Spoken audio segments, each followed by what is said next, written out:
What's up, y'all? We are back once again to talk about these Baltimore Ravens after that big, huge statement victory against the another top NFC opponent in the Seattle Seahawks. Plus, it's this Ravens team not only the best team in NFL history, but are they also the best team in the NFL for this season so far? And of course, we can't forget about this Ravens defense trying to go after all time greatness. Could the Ravens be gearing up for a Super Bowl run? Let's talk about it right now on Flock Nation Speaks. All right, welcome into Flock Nation Speaks. Flock Nation Speaks. Flock Nation Speaks, your Baltimore Ravens podcast, where we talk about the best team in NFL history. If you're a Ravens fan, I am a huge Joe Flacco fan. Wise Usher once said, "Situations will arise in our lives." I'm talking about shut down. Like you're not throwing on Jimmy Smith. Joe is criminally underrated. Criminally, lock him up in cuffs. Criminally underrated. Lamar's put this team as a top 5 offense for the first time in 20 years. Got the arm talent. Jay Cutler had it too. I don't care about this argument against total TDs and all this. Oh, you want to talk about defense? Oh, until next time.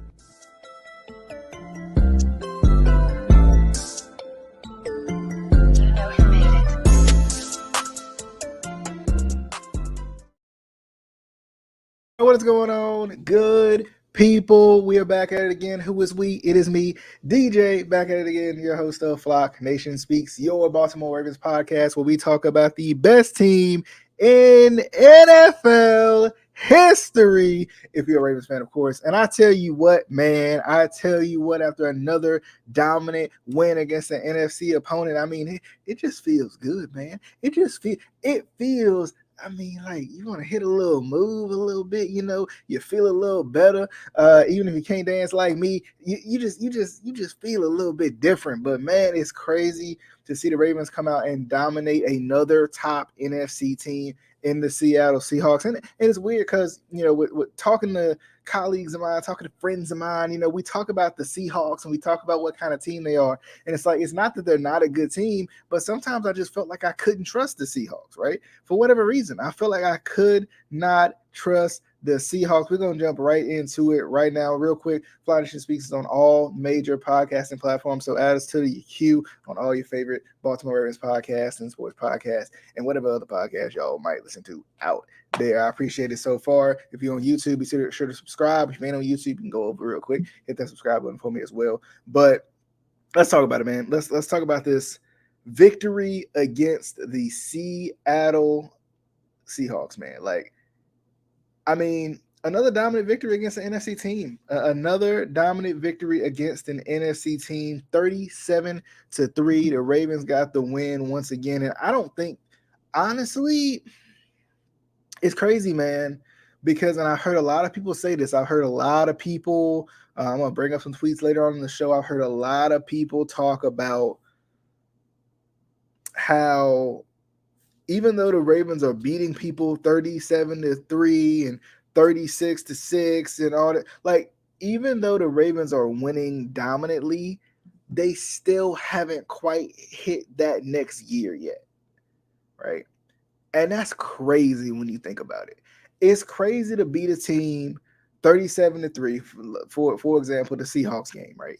You beat a team 37-3, and it still don't feel like you played your best football yet. It still feels like you not quite at the peak of the mountain yet, right? That's crazy, that's wild to me. It's wild to me to think that the Ravens aren't quite where they want to be yet, even after this game. But let's jump into it real quick. Let's jump into the stats and we'll get right into it. Now, albeit I say this defense is absolutely as advertised. This defense is the real deal, really good. Everything you ever needed from a defense, that's what this defense is. But we'll jump into it. So Lamar Jackson, 21 of 26, 187, No TDs on the day, but still, good completion percentage. Lead the league in completion percentage. We'll talk about that a little bit later as well. And just getting the job done, man. Keaton Mitchell off of 9 carries, 138, a touchdown. He just looks like it.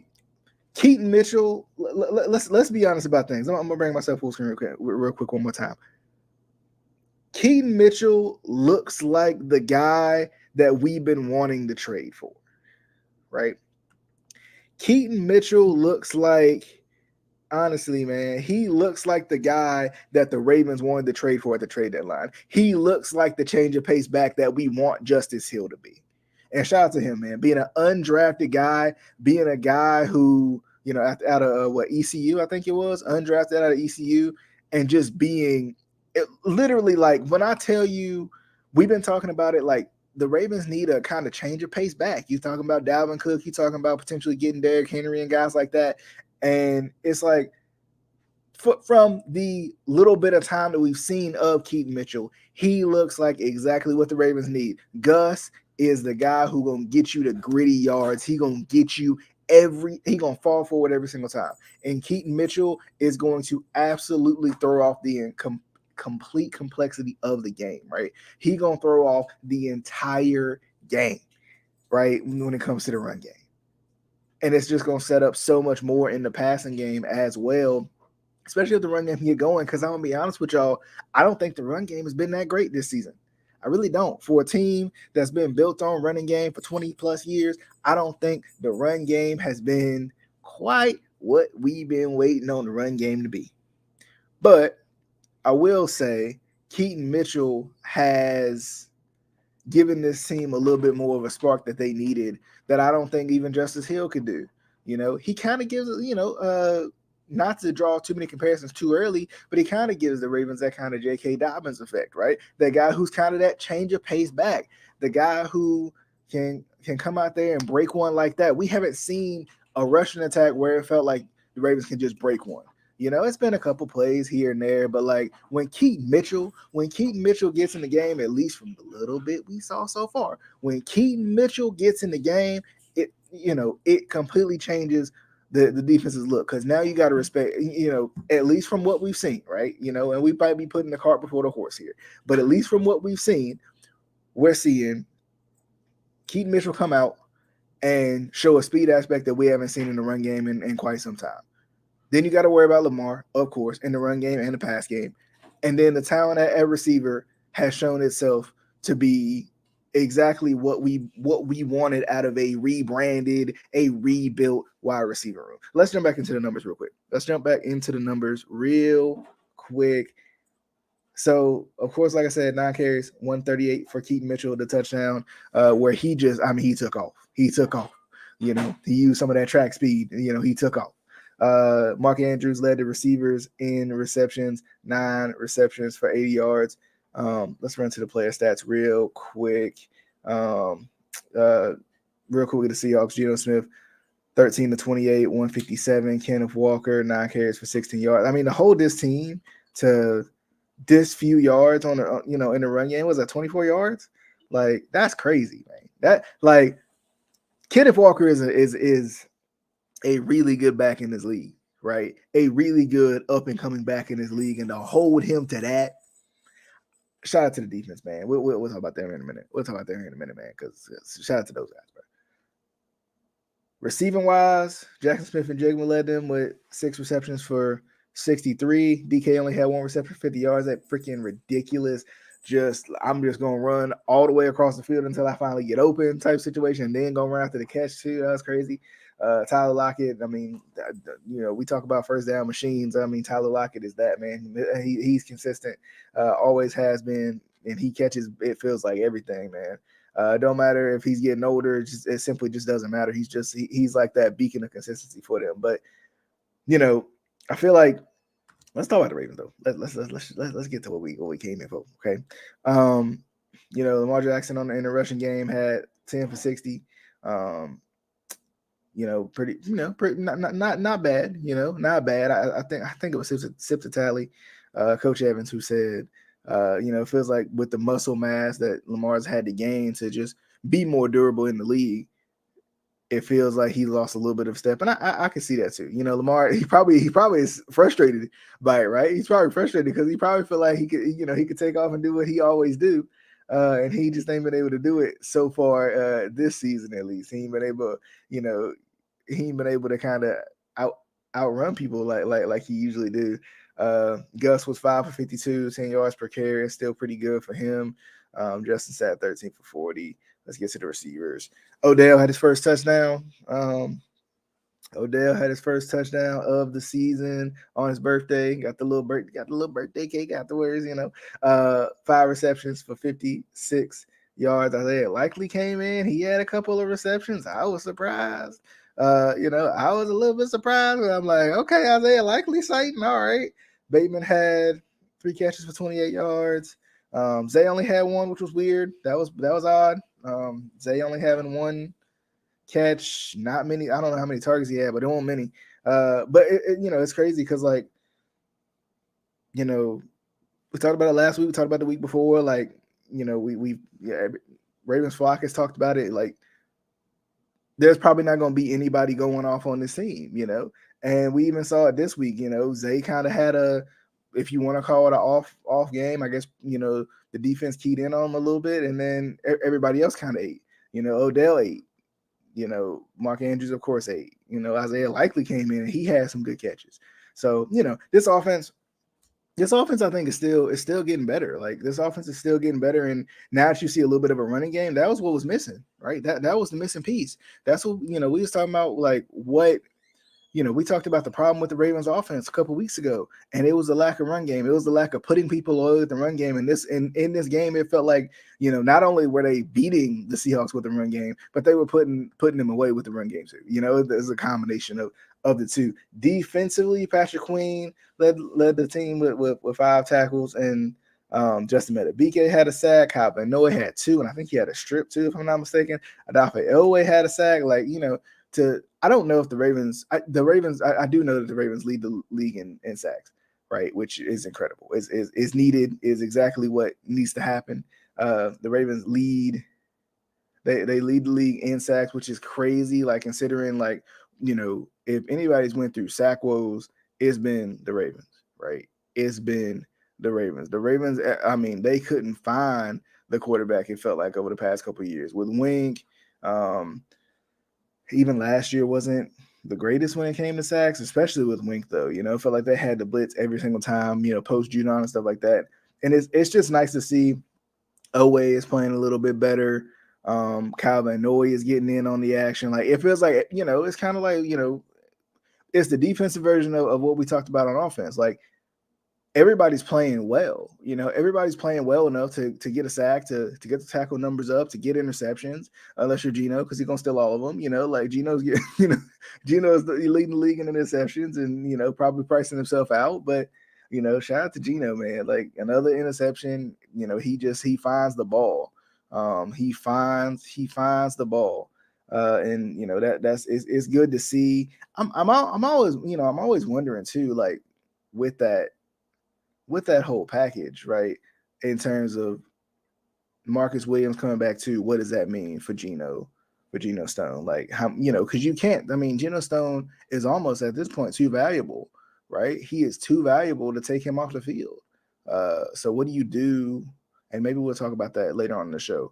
What do you do with Geno Stone if Marcus Williams doesn't, really get his opportunity? We'll see. We will see. But shout out to the Ravens, man, for a dominant win, a big win, a win that was needed, a win that I think coming in, everybody felt like it was going to be a close game because the Seahawks are a tough team, but a tough defense with guys who can fly around and talented offense. I mean, they got, they're one of the more talented offenses in the league when it comes to talent, around the quarterback. And I think we expected a good game, and the Ravens shut the door in a hurry, and shout out to them, man. But definitely excited, man. Definitely excited to see how it goes, especially with the Browns this week, the Bengals next week, and then the bye week. I mean, it's well, not the bye week. I think it's one more game after that, and then the bye week. I can't I'm blanking on the team that they play after that, but it's going to be a lot of fun. It's going to be a lot of fun. These next two games, especially, man, it's going to be, if you can win these two, it's going to be big. It's going to be big, especially in the AFC North. So, let's look into some of these tweets, man. Let's look into some of these tweets because with it, with the Ravens, let's start with the defense. And the reason I want to start with the defense is because the Ravens defense has been playing out of their minds, dude. The Ravens defense has played out of their minds, man. They just have, and shout out to Wear Purple Pants, Will. Let me pull his tweet up real quick. He had posted this tweet, that a graphic that was put up on another show, and just where the Ravens defense ranks in terms of everything. And the crazy part is, like, shout out to the Ravens for being first in points per game, first in yards per game, and first in efficiency, right? And then best in the NFL when it comes to the point differential in these particular games. But we talking about first in those categories just versus the teams over 500. Over the five wins that the Ravens have had, right? If I'm not mistaken, I think this is for the 5 wins. And Will said the Ravens haven't been tested, as a sarcastic, thing to put out there, right? But like, it's like you see how good they are against really good teams. You see how good they are against teams over 500, right? At least teams over 500 this early into the season, and this defense is playing lights out. They're turning people over. They're limiting how many points people score. They're limiting how many yards, because sometimes, and sometimes you get in that habit of, let's worry about points per game versus yards per game, and the Ravens are doing both, right? The Ravens are doing both. And shout out to Will, because it's, this made the show that much easier to see the defensive efficiency just in general, just the defensive efficiency of it. It's crazy how good the Ravens have been this season so far when it comes to the defense. One more thing about this defense, and then I'm gonna wrap it up. I'll leave my offensive thoughts for the next show when I preview the Browns Ravens game. Okay, so what to do with Geno Stone, right? What to do with Geno Stone? It's interesting when you think about it, right? And let me pull up a depth chart real quick, just because I want to see it in front of my face, so I don't miss anybody. And because we all know Marcus Williams at some point is probably going to be healthy this season, right? Whether it's in a couple weeks or whatever it may be. And a lot of the question has been, what do you do with Marcus Williams when he comes back, right? Do you say, well, Marcus Williams, we just gonna have to let you sit out?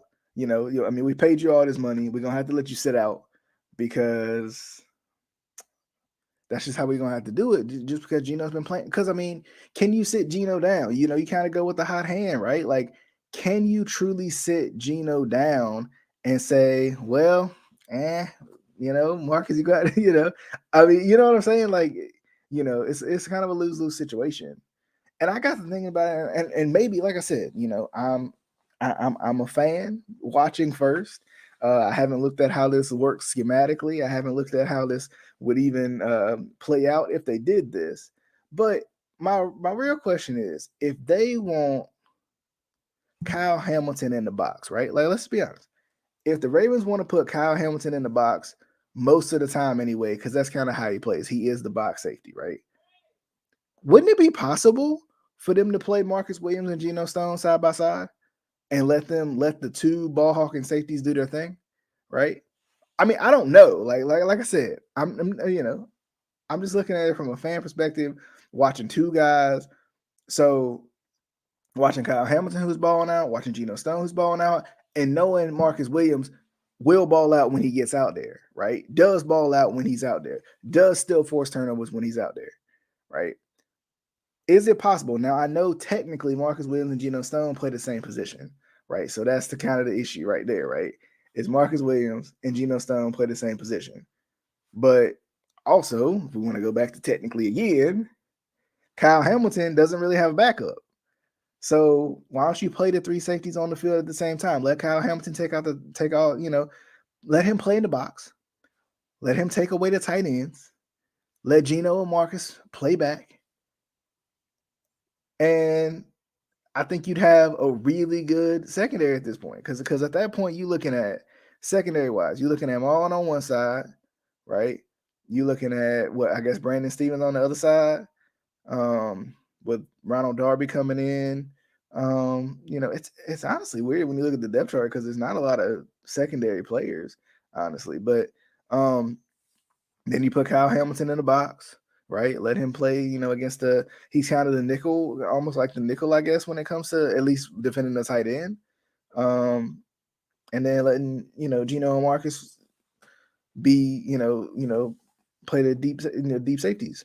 I don't know. Let me know, especially if any film people watch this or anybody who says that don't make no sense. Let me know. Let me know because I'm just like I said, I'm just throwing the idea out there. It might not work, but it might be. Let's be honest. We all know how the Ravens are, man. The Ravens will put you out of position in a minute, right? If they think it's going to be successful for the team, they will put you out of position in a minute. So, because let's be honest, we've seen teams run defensive tackles at fullback once or twice a game to kind of get an advantage over the defensive line. Just one time, just once or twice a game, just kind of surprise you. The Ravens moved the D tackle that they drafted to fullback full time. So it's not out of the realm of possibility that the Ravens will take Marcus Williams and Geno Stone, line one of them up out of position. Probably Geno Stone because he probably would have a little more versatility in that role, right? And they would just let him do what he does best and go after the ball, and try to ball hog and stuff like that. So we'll see. We'll see what they do. That'll be very interesting. Let me know what you guys think below, or wherever you can comment, if it's on Twitter or whatever at FN Speaks podcast. Let me know, what you think, because I'm curious. I'm curious what you guys think, because I think it would be a good idea, but I'm just talking from an excited fan, seeing Geno Stone ball out, knowing Marcus Williams can ball out, and knowing that Kyle Hamilton usually plays the box anyway. So we'll see what happens. I feel like nobody's really brought that up, but at the same time, we'll see. And I forgot about Arthur Millette, because he'll get a chance to play too, play the true nickel. But, of course, having Hamilton out there when, in those situations you need him. So be interesting. But definitely hope you guys enjoyed the show. I'm going to go and get out of here, okay? I'm going to get out of here. I hope you guys enjoyed the show. If you haven't already, be sure to like the video if you want the video version, or heart the show if you want the audio version as well. So be sure to show your support in that way. I definitely hope you guys enjoyed the show. Once again, Fly Nation Speaks is on all major podcasting platforms. So be sure to look it up, check us out, whatever you gotta do. But I definitely hope you guys enjoyed the show. We'll see you guys on the next episode of Flock Nation Speaks. Until next time.